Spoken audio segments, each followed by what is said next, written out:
back to Shoes Off Talk, where we unapologetically talk around here. We got me, you already know, L Dub the Don, aka Trey L. Ladies love Larville. There you go. There you go. Boy, you got all these handles. Yeah. Come on, man. Every week's gonna be something different. Can you shorten it though? We got your man Tim.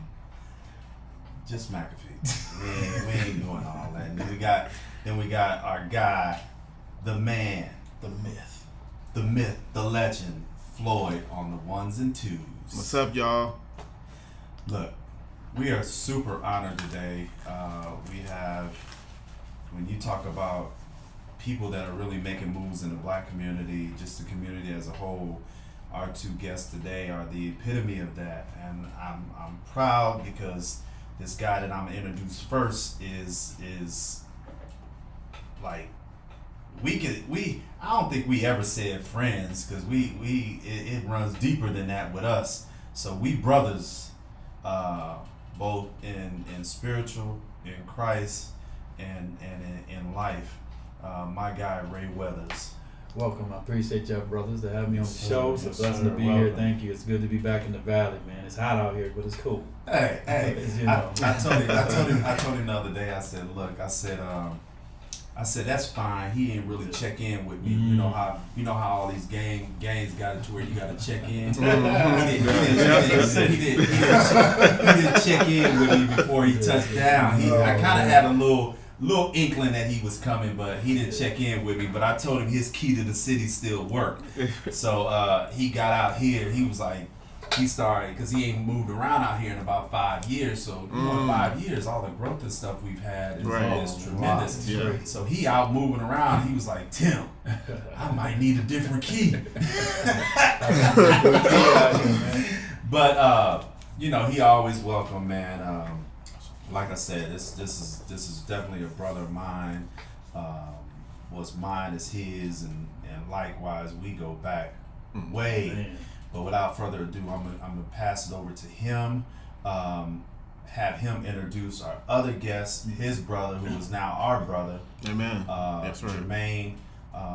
They partner on some amazing stuff, man, and I'm so proud of these two. And we talk about putting people in positions in the community for us to thrive, and they're making moves, man. So I'm not gonna get all into what they got going on. I'm gonna let them do it.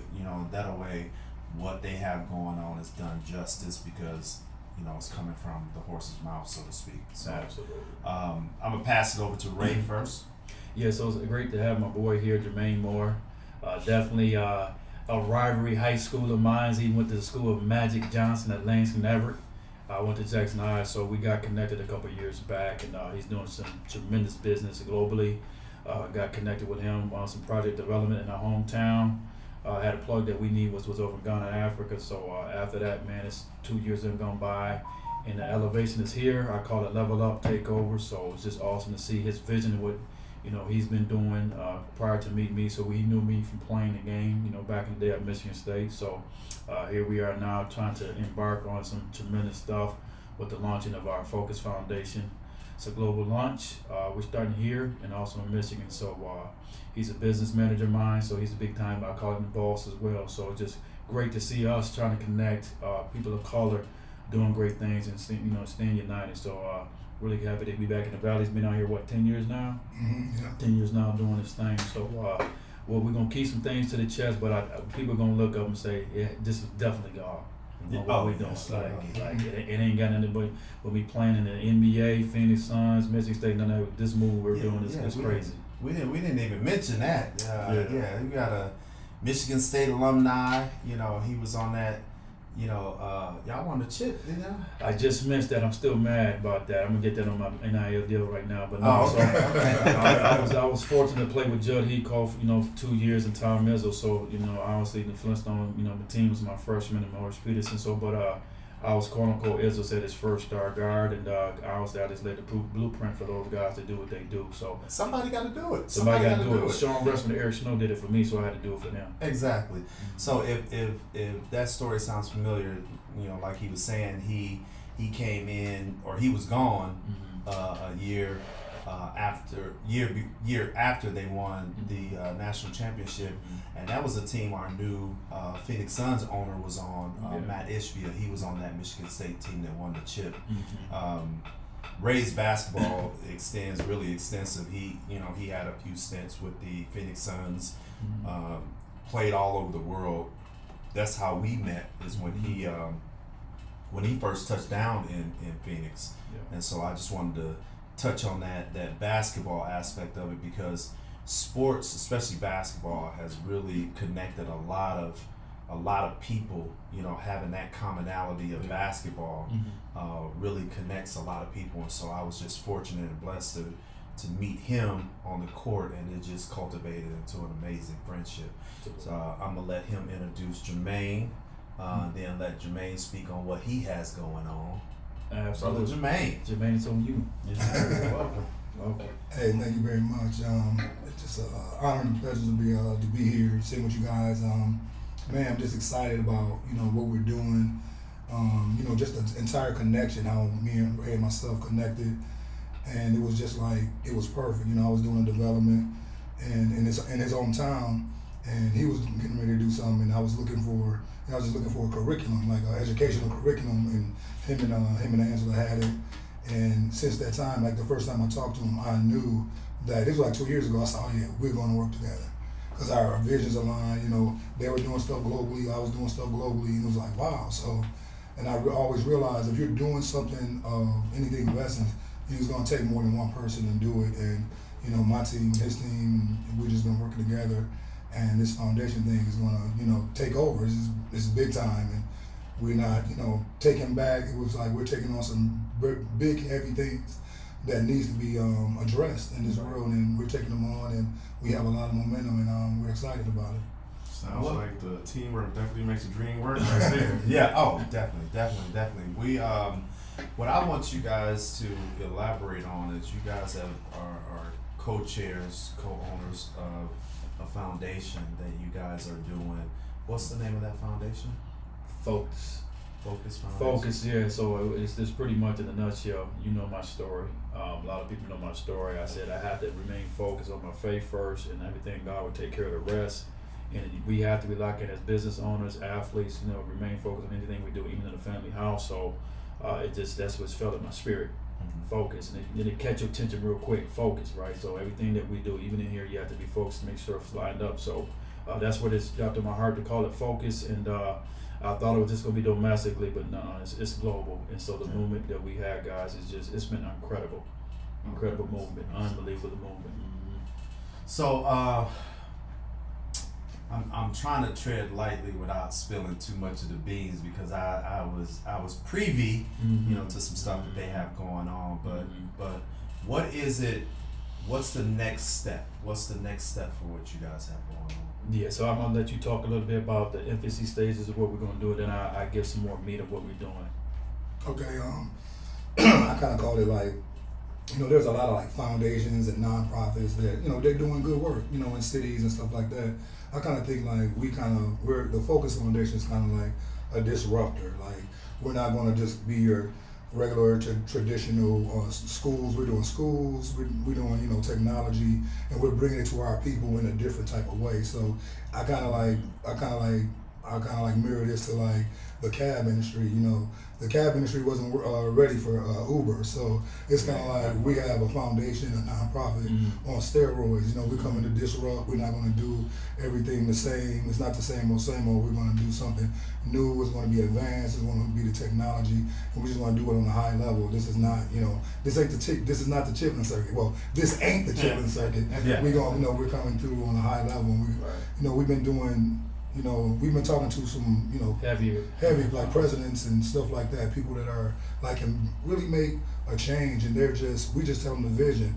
As the scripture said, write the vision and make it plain. I mean, just telling people what we're about to do, people are just jumping on board. Like, what can we do? Like, rolling out the red carpet, we want to hear more, and it's just, we know by just that, we know that we're walking down that path that really we feel that God has for us to be doing this at this time. 100%.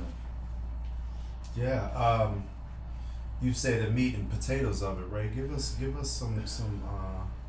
some idea of what that entails, what that looks like.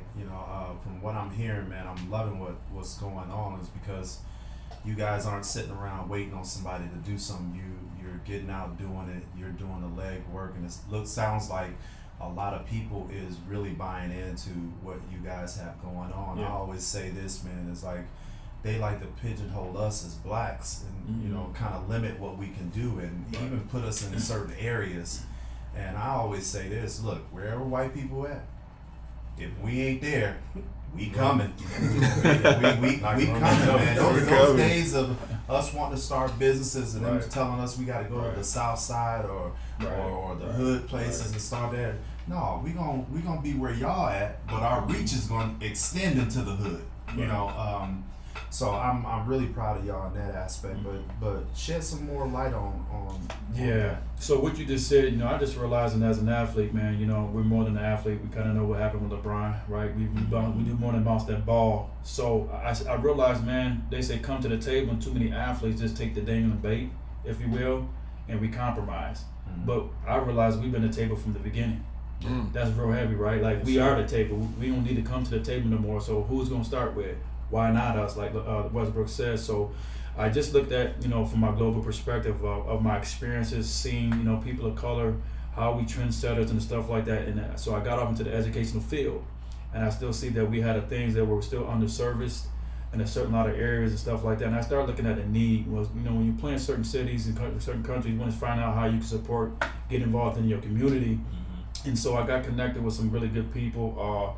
Obviously, a guy who owns the BAL, and J. Cole went to go play for his team. So a player that I used to represent over in Luanda, Africa, in Angola, he like, look, man, you need to get connected with him. I think he's a good guy. He's starting to do some well in the basketball industry. So we start talking about, the 3GB lead. I'm gonna throw that out there. It's a 3-on-3 global basketball. So Mike Bibby, my dude, went out there, was like, okay, man, what you doing, Ray? Like, you'll get a lot of these players that want to come play for your league. Yeah.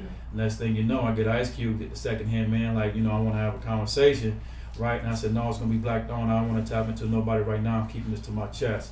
When I spoke to the owner about launching my league, because I didn't realize that 3-on-3 is an Olympic sport now, right? Yep. And I'm like, okay, so I started to see the platform. I know what they was doing. I know they were selling sellouts, during the pandemic, but the game was global now. So I know I have that global reach for playing the game globally.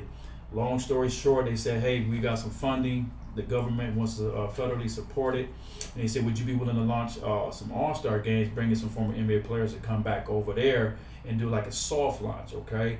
And have that same vibe, same community impact, stuff like that. I said, oh man, absolutely. So that was the first thing that we wanted to start, where we're going to launch global all-star games made up off of our backs that made the NBA to what it is today.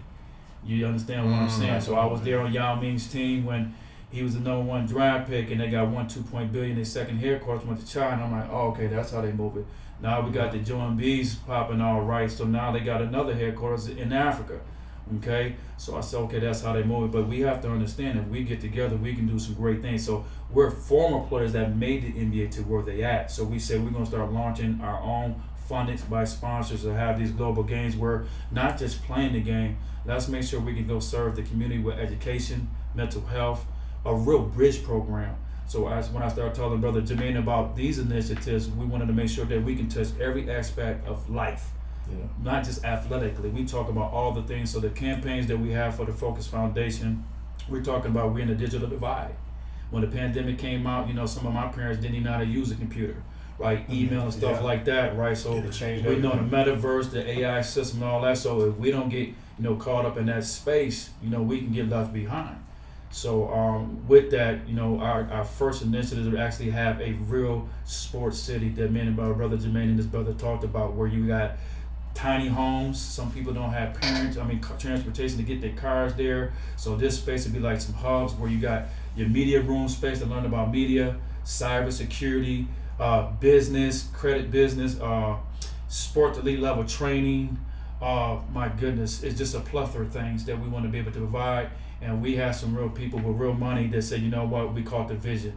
And we're willing to buy your school to do it here and also in Michigan. So it'll be 2 incubators. I got tapped into a person's name I can't share right now, but he's worth some real bread, like Matt Ishba over in Africa.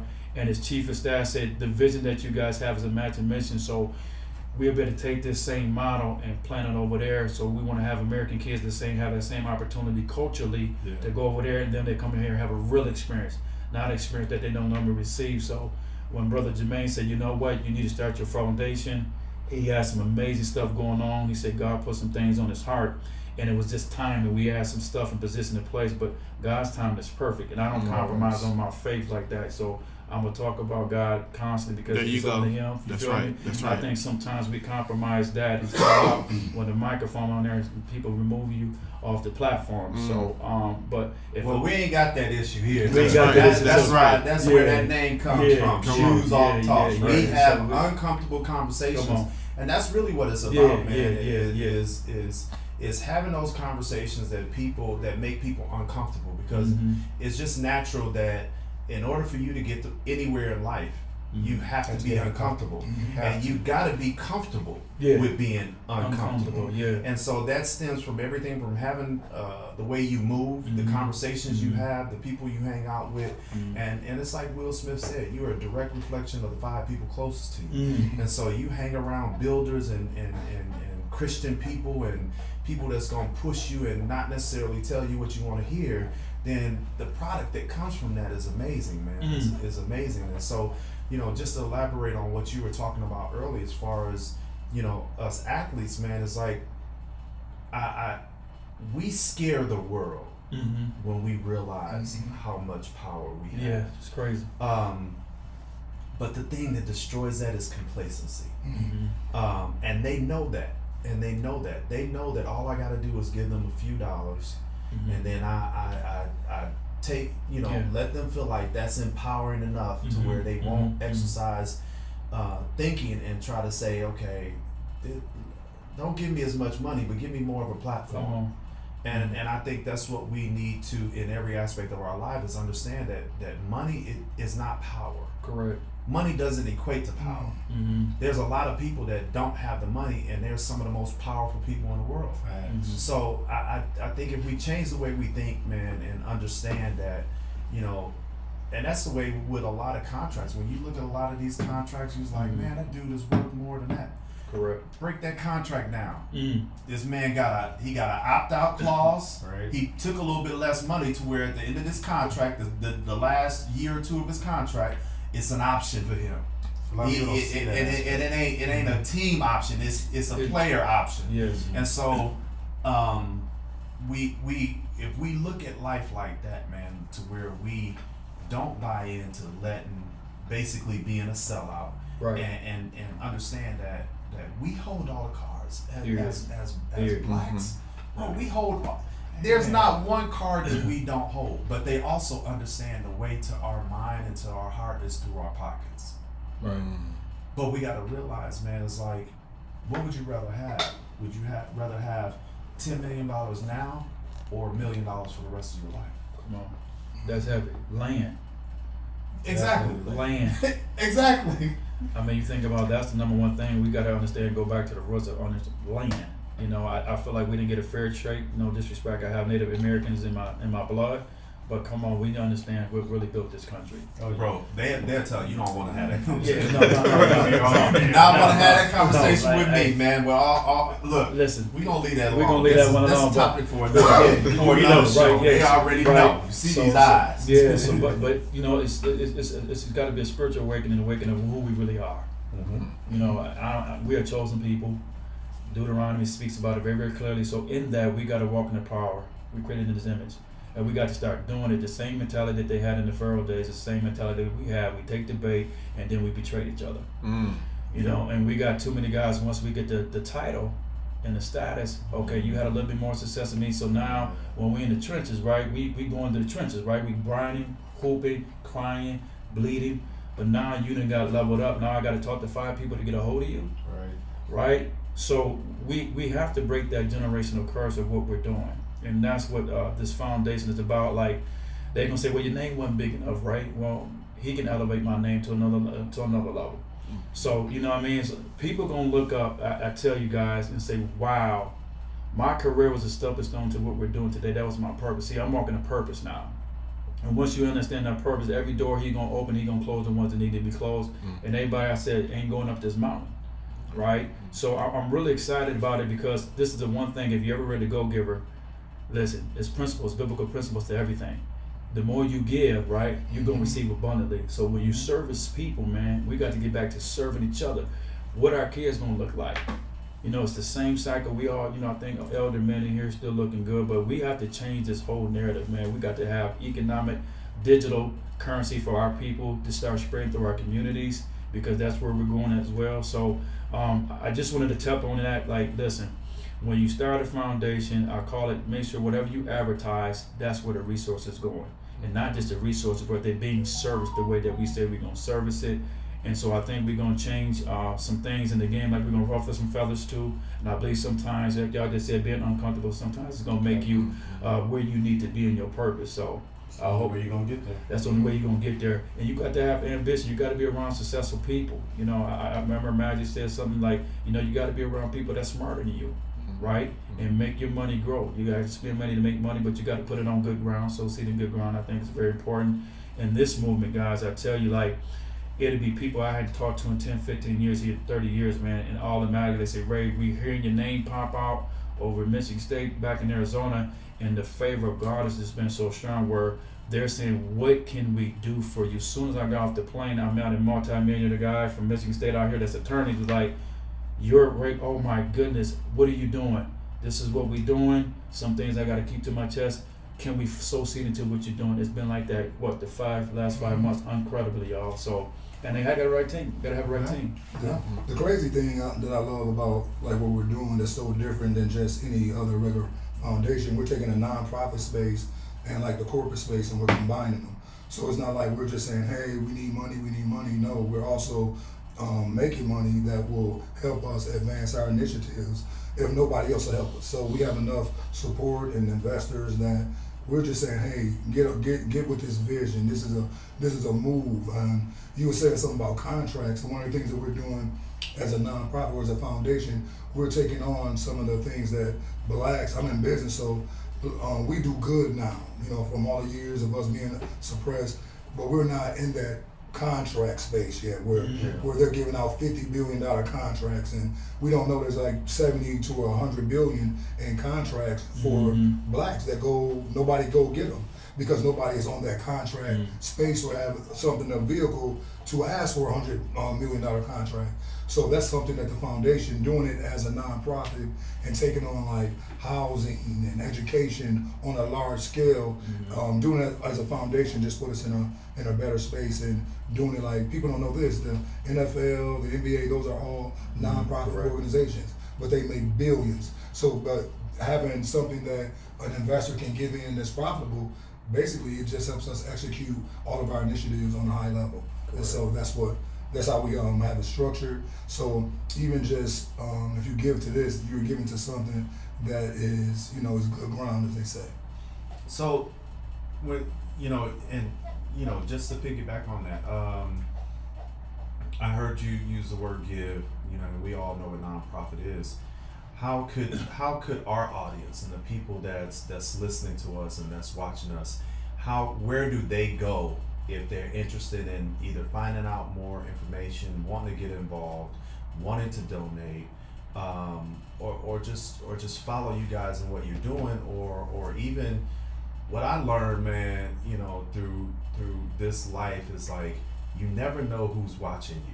You never know. Totally. That's facts. I've had, and it's God puts you in spaces that you sometimes question why you're there, and He brings to fruition through other people as to why you're there. And I can attest to that lately, man. I've had people coming out of the woodwork telling me things like, Tim, I've been watching you for years. You're the reason why I'm at this point in my life, and this and that and this and that. And I'm like, wow. I'm like, and the first thing you think about, with all of us being men of God is like, you're like, look at God. Yes.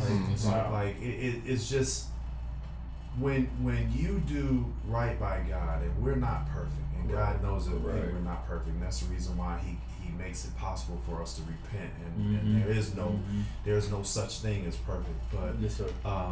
When you walk in His light and you follow His lead and everything, then like we were saying earlier, He'll direct your path in the direction that you should go. But man, He showing up puts people in front of you that reminds you why you here, why you doing what you're doing, and it's a blessing to see that the things that we do, even when it's not intentional, that we are affecting people's lives. Yes. And that's what we want to do this for. I tell people all the time, this isn't about leaving money, cars, houses, and material things for people. This is about leaving a legacy. It's about what people are going to say about you long after you're gone. And everything that I do in my life, and I know the men around this table, you guys are the same as me. It's like this stuff that I do ain't about me. Come on. This is not about me. It's for everybody that's coming after me, my kids, their kids, everybody that sees and hear what we have going on, man. So I'm super proud of everybody at this table. If you guys don't know, we're actually at our new studios filming this show today, and it's just a blessing and an honor. And I said here last night, that's awesome, man. I sat here last night, man, and chills got went up my spine, and what a lot of people don't know, man, is when I post stuff sometime, it hasn't even happened yet. When I say, man, I got this and what this is going on, I speak it. Prophesy. I speak it into existence. Yes, sir. Like when I came and I did that video of this place, we had not one contract. Right. We had not one contract. Yeah. But I posted the video and I said, this is where T-Flight Studios will be, and where are we at right now? And it's just, we have to live our life like that, man, speaking things into existence. We speak enough negative. Yes. And we got to start speaking positive, and like the Bible said, claim it in advance. Yes. I thank God for what He's gonna do. I know what He's already done. And really and truly, man, I can't speak for anybody else, but if God never did another thing in my life, He's done enough already. That's right. That's right. Absolutely. And so I'm so appreciative, man, and this platform, I love the platform that we have, to where we can bring like-minded people, regardless of race, regardless of nationality, regardless of gender.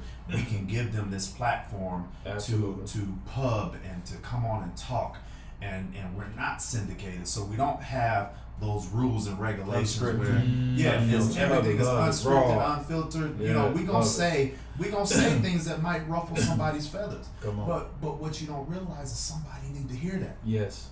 Somebody needs to hear the rough, rugged, raw of it, because we live in a society where we've coddled people, we've rubbed their neck and rubbed their back, and they don't get it. They don't get what they're supposed to get when you give it to them like that. Right. Sometimes the gloves have to come off, man. And so I'm very appreciative of the guys around this table. Yes. The guys that believed in me. These two guys that believed in me and saw my vision, and it's so crazy. It's like God puts people that have like visions, and so these guys it was a no-brainer with me when I wanted to start a podcast. It was a no-brainer with me who I was going to get involved, because I knew these guys had the same passion. We all brought a little bit of something different to the table, and so I'm so glad that we can give people like yourself, Ray, and Jermaine, this platform to where, you guys have an open door always to come on our show and talk about what you have going on, man. And Floyd don't really say too much, so sometimes we actually have to shove the mic in his face so he can say something. But I just wanted to open the floor up for Floyd, if he had any questions or talking about what we have. We've talked about so much stuff we have going on here at T-Flight Studios. Floor is open to you, Floyd. Well, you put the camera on me.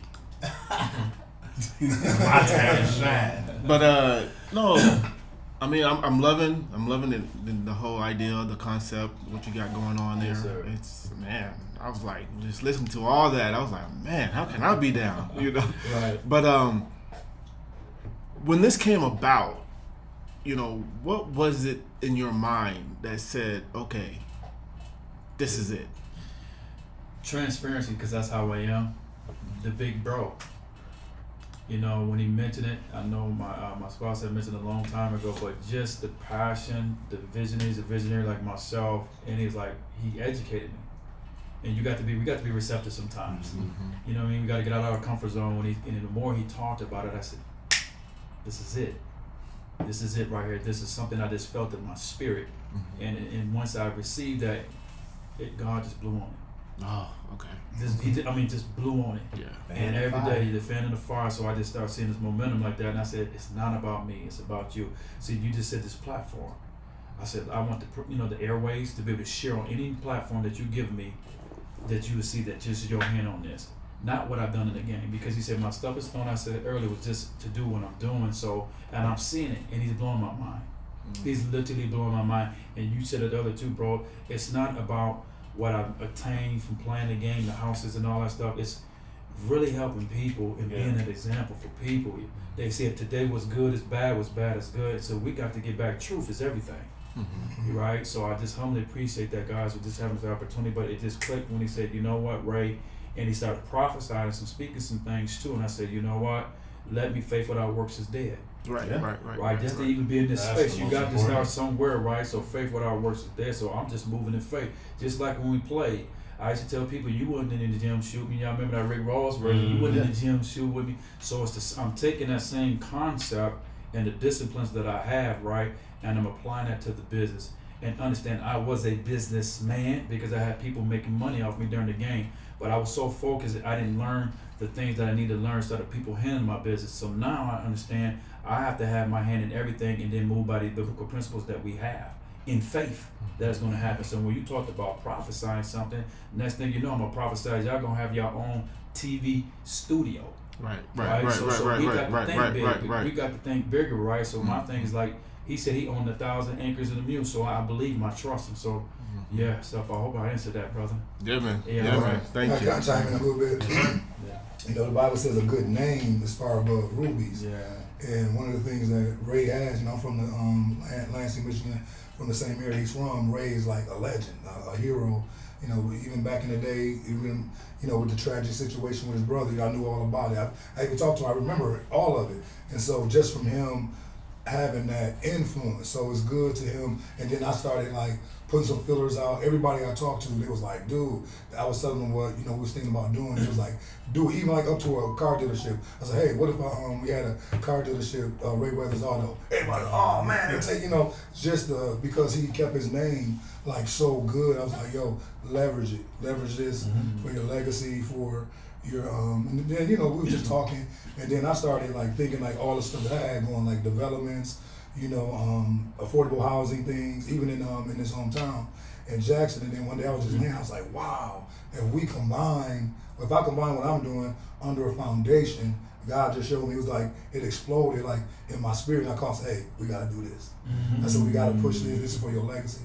This is everything, and doing it under a foundation just make it that much more. I call it the secret sauce, because we're not doing it as, if I do it as myself, it'll work, I'll make some money. But if I'm doing it as a move or as a humanitarian effort, you get that much more people to join in. It's something like, even executive summary, I sent it out. People like, how can I be involved? I just want to be a part of it. And it's just really, it is God. So we can really take the credit. I always like refer to the foundation, like a lot of the stuff that I was already doing in business, I'm now doing it as a humanitarian effort. And it's like, it's that much more bigger and greater. And it's we live in a what's mine. And I just look at everything like, if we can manage this money, or it's a $50 million a year, a $50 million a year foundation.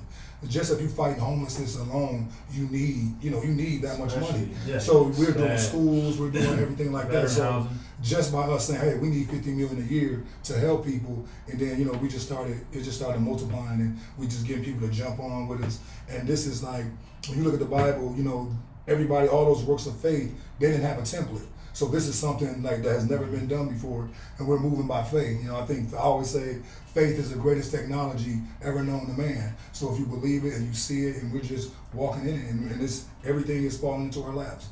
Yeah, I want to say something real quick too. So let's think about, Tyler Perry started in his car. Mm-hmm. Kim from Detroit, he started in his car. So many successful people. What's the guy, Amazon owner, Jeff? He started in his garage.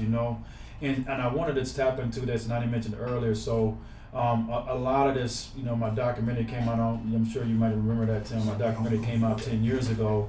And just telling my story, I'm not that same person, and that's where it really started. I think 10 years ago, I felt a shift in my heart.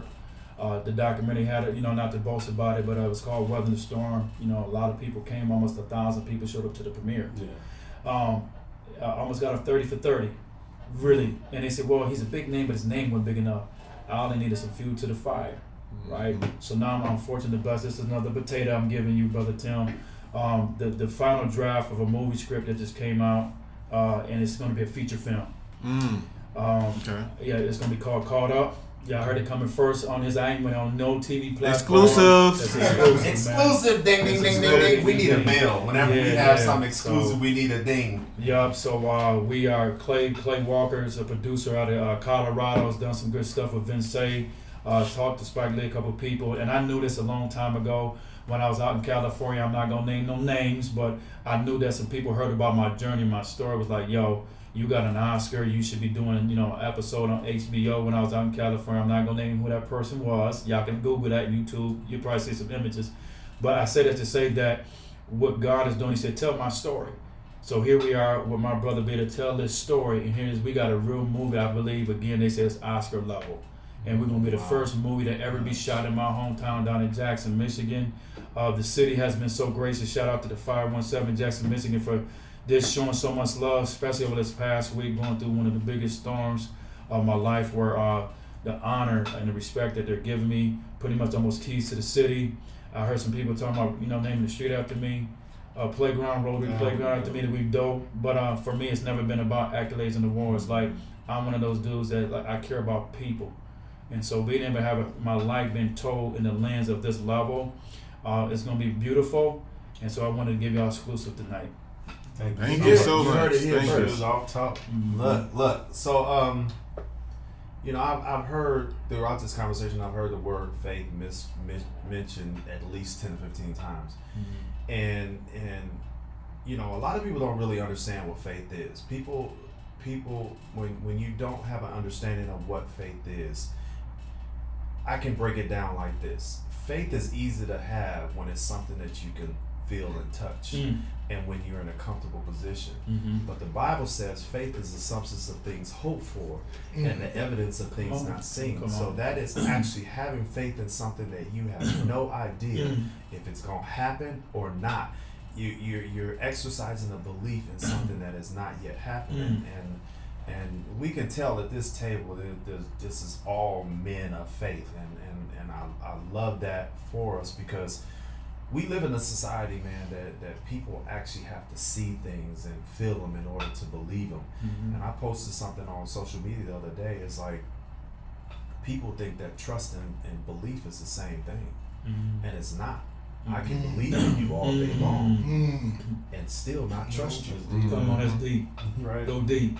But if I'm fortunate and I'm blessed to be able to trust and believe, and I think that's what's so important, is that we have to put ourselves in a position where people, and God is going to shed that light on us to where people trust and believe in you, because it's good to have either, but it's even astounding to have both. And so I feel like everything that we have going on, man, is setting that foundation for people to see, because really and truly, man, and I know it's with you guys at this table, is I don't have a ceiling. I love it. I don't.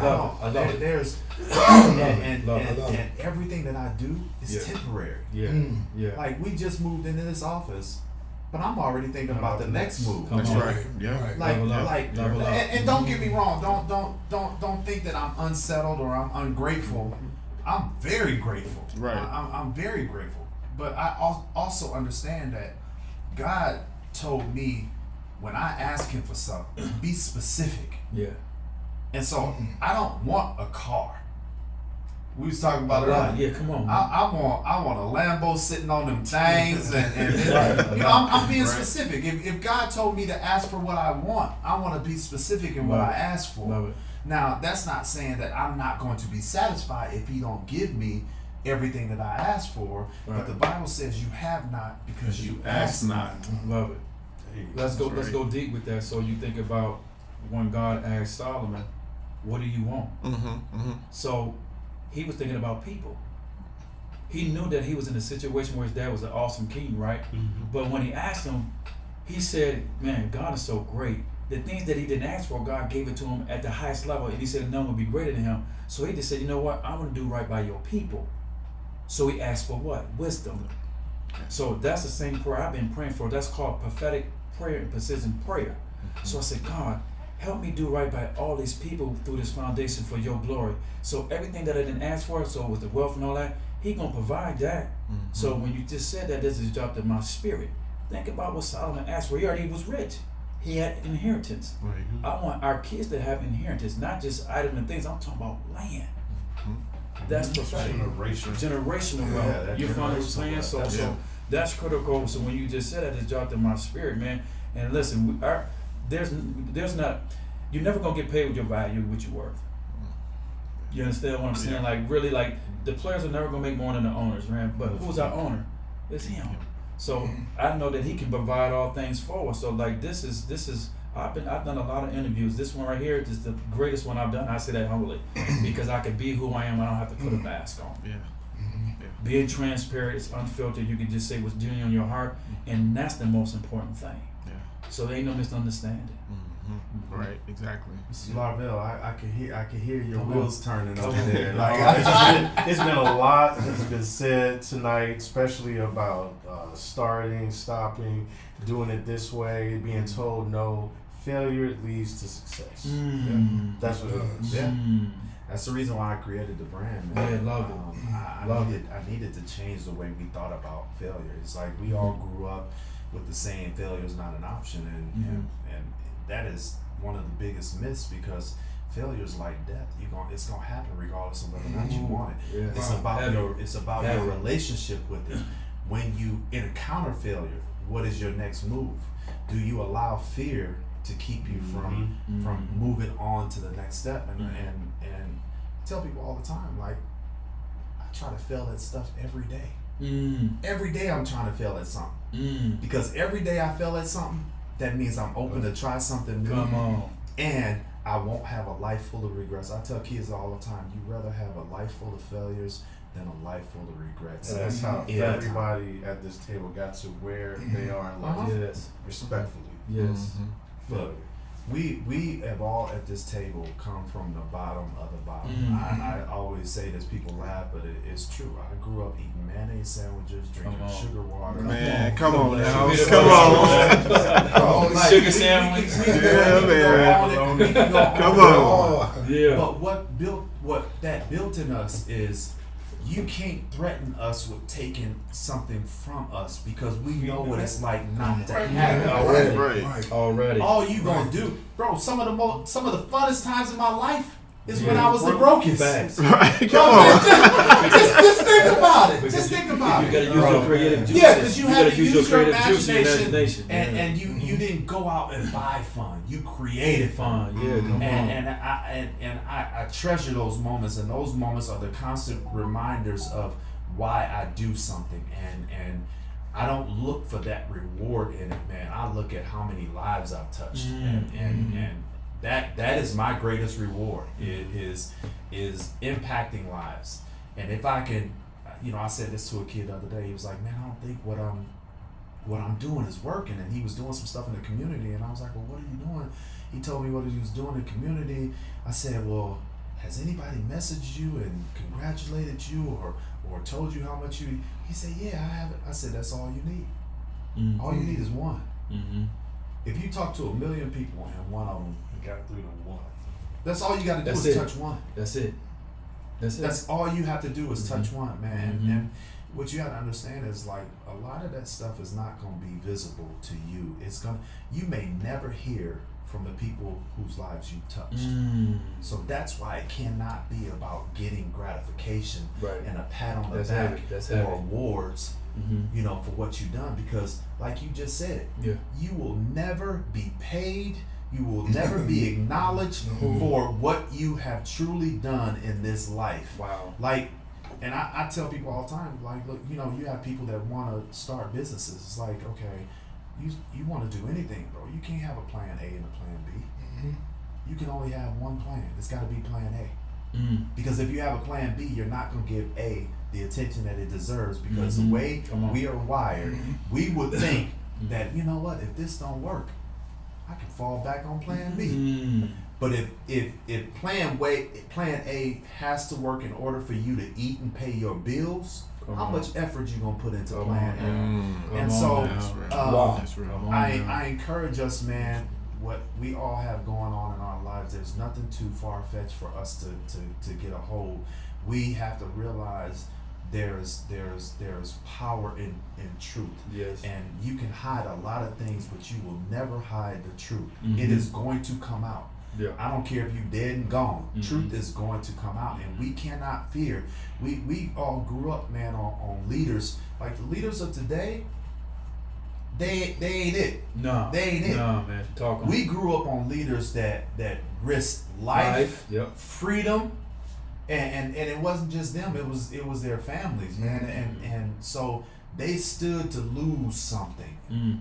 We have to not fear the losses that we're going to take, because we're impacting lives that this stuff will carry on long after we're gone. Phenomenal. Just like your mission, it's going to keep going. These kids, they need that. Wow, I appreciate that. I want to tell a quick story though, because you just said something that was real powerful, right? God will position you, like you said, it could be 300 people in the room, but it could be one person, right? So my senior year at Michigan State, the superintendent, principal, and my Aunt Linda was a registrar. Was like, would I be mind coming to speak to the school? It was a middle school. And I was like, absolutely. So it's a protocol to that. So I brought, I think it was Morris Peterson, a couple guys down. We put on our Michigan State gear and kind of understand what's the topic or theme. And, you know, coming back home from Jackson, you know, obviously kids get excited about that because of the success that you had and have hopes to do what you do. So we go, we do what we're supposed to do. And I remember I looked at a little kid. He comes up to me and said, I want to be just like you, right? And when I looked at him, Brother Jermaine just talked about my brother that was murdered. I was 15 years old. He was 16 years old. He's 11 months older than me. And he looked like my brother. And I was like, wow. And so I said, what's your name, young fella? His name was Ken. He had the same name as my brother, right? Wow. And so when I saw that, I just looked and I had to turn my face and started crying a little bit. And I gave him my jersey, right? So years go by. And now I'm hearing about this kid named Keontae Hall. Keontae Hall, he gonna be the next great one, you know, for my city.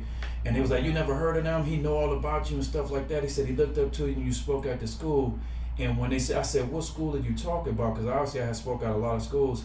And they said, well, your assistant coach, Stan Joplin, African-American, was coming to recruit him at Toledo, Ohio. Was the best team that Toledo, Ohio ever had, right? Listen, y'all, I come back, I do my first All-Star weekend, first celebrity camp, all that. He comes up to me and said, I'm Keontae Hall that played at Toledo, Ohio. I'm going pro. Wow. He said, man, if I didn't see you that day, I would have probably ended up like all my friends that got killed. So now he played in my first celebrity game that I've ever brought back to Jackson. Now he's a college coach, and he still reaches out to me. So me planting that seed, God, growing it, and he did exactly what he said he was gonna do. He went pro.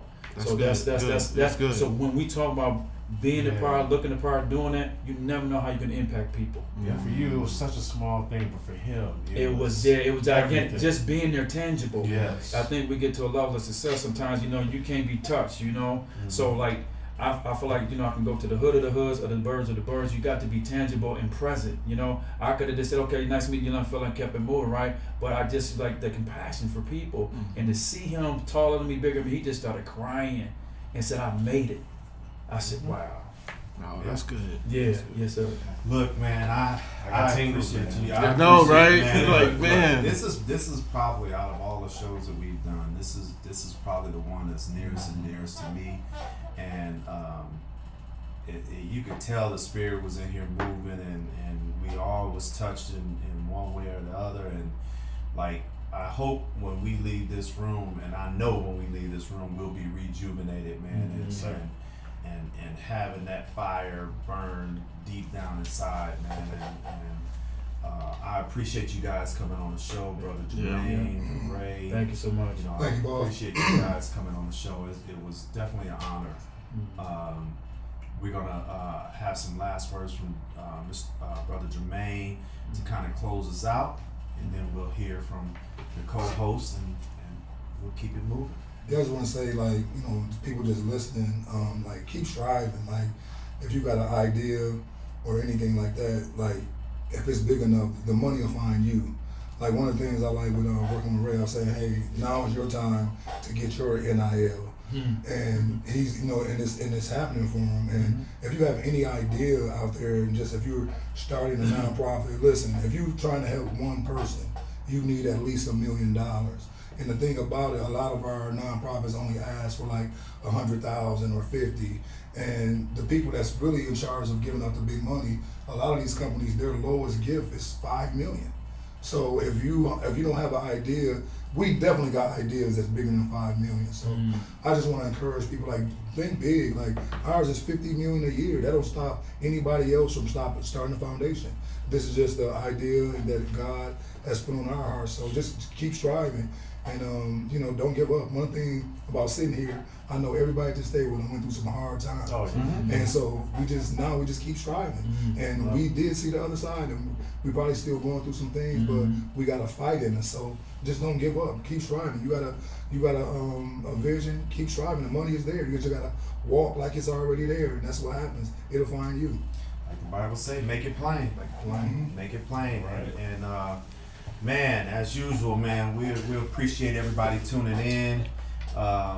We will be coming every Saturday at 5 o'clock. I think we may be adding a couple more shows during the week because there's just so many other things that we want to cover and talk about and give platforms to businesses and people. And we just want to be an encouragement. We want to be that link that links people up.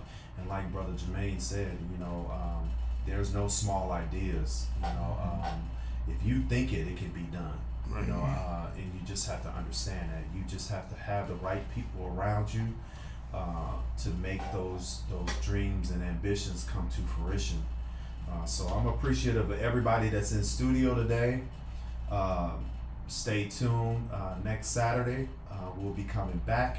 Also, I wanted to give a little tidbit and let people know we'll be sending out private invitations because we're going to do a grand opening here at T-Flight Studios. So we know we don't send mail, but I'm going to use the saying, check your mail.